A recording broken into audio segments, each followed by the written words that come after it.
For this first program, we're going to write a program to determine how much to tip the server in a restaurant. The tip should be 15% of the check with a minimum of $1. So what does that mean? If the meal costs $3, 15% of $3 is 45 cents. That would not be enough to tip the server.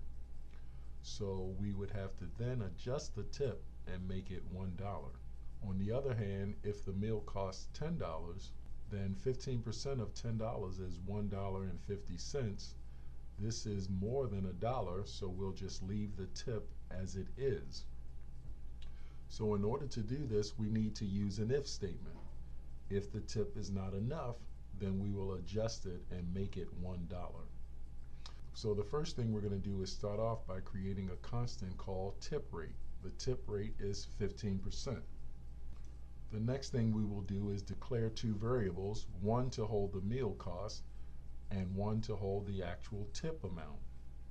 The next thing we will do is get the meal cost from a text box. This is the input of the cost for the meal.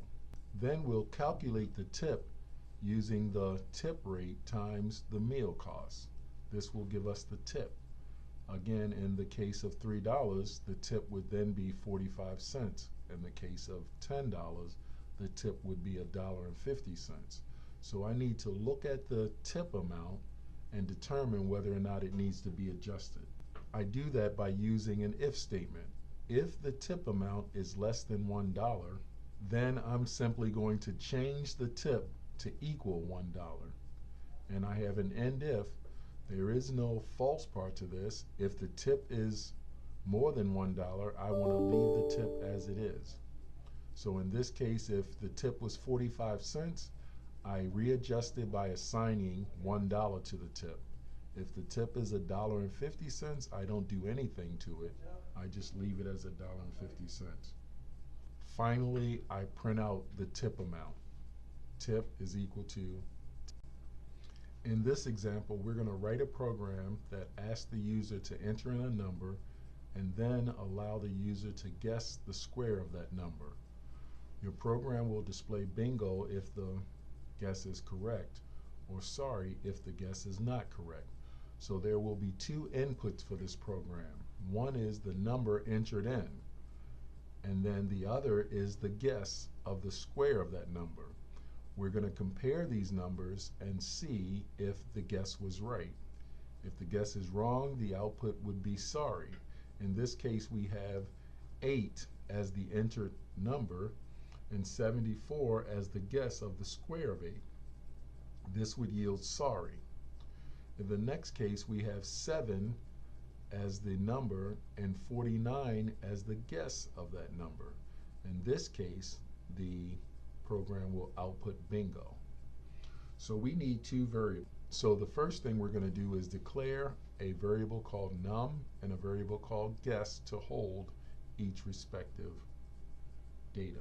We're going to then have the user, through a text box, enter in the number and then the guess for the square of that number. This will all be done through the text box. Now that we have that number, we're going to make a comparison between the square of the number and the guess.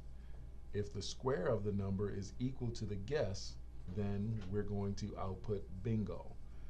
Please understand that we could write num times num, or we could use the power operator and have num square. In this case, I have num times num is equal to guess. If the number is correct, the guess is correct, we will message box bingo. And in this case, we have a false situation here, where if the guess is not correct, we will simply enter in sorry for the false part of this condition. Let's take a look at another problem.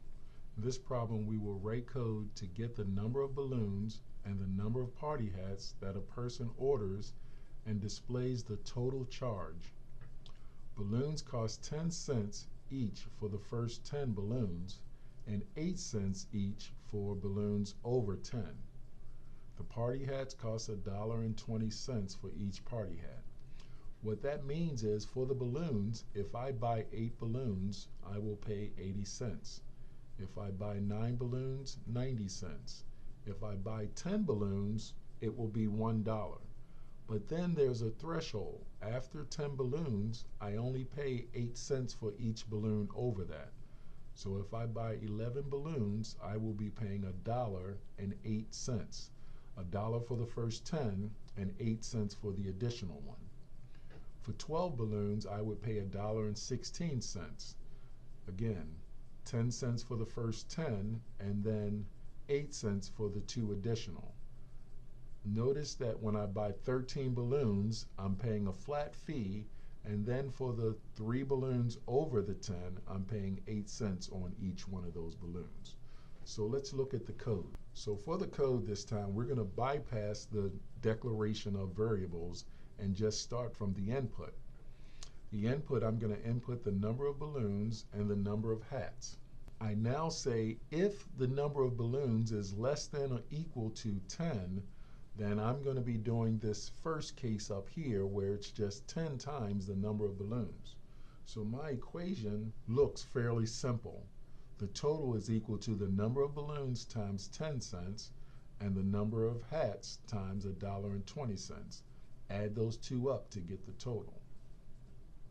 But if my number of balloons is above 10, then I have a different equation. I have to have an else condition to handle that other situation. And that scenario is this. I'm going to charge $1 for the first 10 balloons. That's 10 times 10 cents. And I'm going to add to that the price of the balloons over 10. So I have to take the number of balloons, let's say 12 here. 12 minus 10 gives me 2. I'm going to multiply that 2 times 8 cents. So if I have 15 balloons, 15 minus 10 is 5. I'm going to multiply 5 times 8 cents, and that will give me the price of the balloons over 10. And then I add to that the hat price. This program is written with all what we call literal values in here for the number of balloons, the threshold over, the price for the balloons, the price for the hat, the base price. All of these are what we call literal values because they're actual numbers just put in there. On an exam or quiz, I'm going to want you to use literal values because it will take less time for you to write that code. So here's the total is equal to total, the final outcome of that. Now again, if I was doing this in a program, I would do format currency here, but I don't want you to worry about that unless it calls for it on the exam. Let's take a look at how this program would look if I chose to write it for an assignment and enter it into Visual Studio. I would declare constants for every literal value that I'm using up here. So the max balloons, the hat price, the balloon price, the discounted balloon price would all be constants. And then I have balloons and hats. So for here, I should be consistent and call this thing balloons and call this hats to be consistent. Okay, so this should be number of balloons.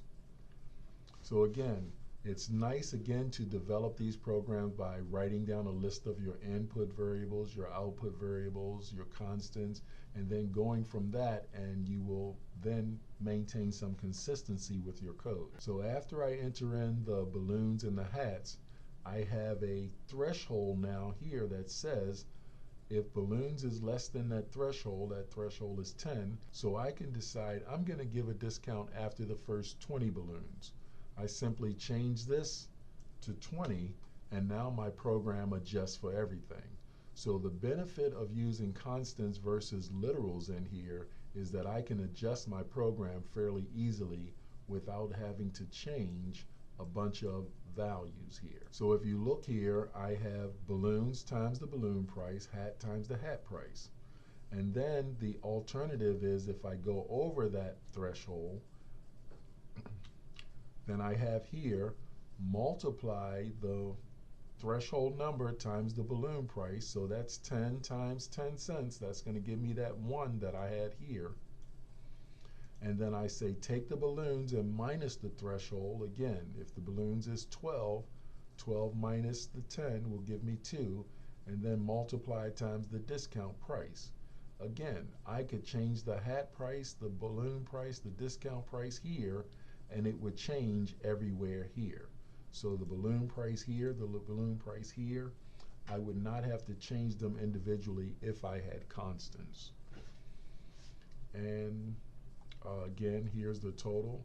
And if I wanted to, I could put in format currency, and now I have this thing printing out as a monetary value.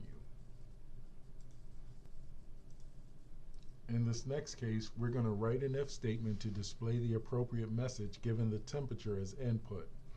So given the temperature as input, if it's 32 or less, we're going to print freezing. If it's 33 to 69, we're going to print in between.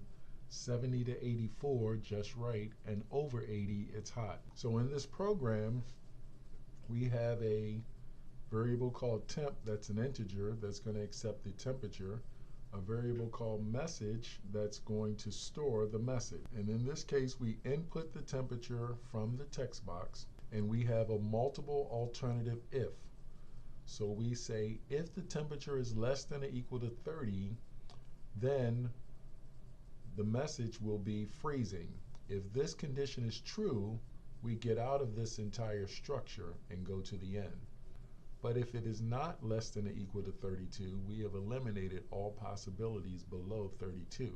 So now we can just look for possibilities that are below 69. So we have else if the temperature is less than or equal to 69. This will only consider temperatures from 69 down to 33. If it was 32, it would have been handled by this situation, and we would have gotten out of the entire structure. So now if the temperature is, let's say, 55, this condition will be true. We'll assign in between and get out of the entire structure. If it's not less than or equal to 69, we then look to see if the temperature is less than or equal to 84. If it's less than or equal to 84, then it's between 70 and 84. We will store the message just right. If none of these conditions are true, the default case says it must be greater than 84. And in this case, we will put hot in the message and then print that out. So in this case, we're actually raising the floor for every possible scenario. Earlier, we talked about lowering the ceiling. And in this case, we're doing actually that. So in this case, we're saying if the temperature is greater than 84, let's assign hot. And if it's not greater than 84, it must be 84 or less. So now we ask the question, if the temperature is greater than 70, just right. If it's not, then is it greater than 33? It's in between. If it's not greater than or equal to 33, it must be 32 or below, and that will leave it as freezing. So the difference between these two segments of code is one is starting from the bottom going up to the top, and one is starting from the top going down to the bottom. Both of these would have a message box statement at the end that would print the appropriate message.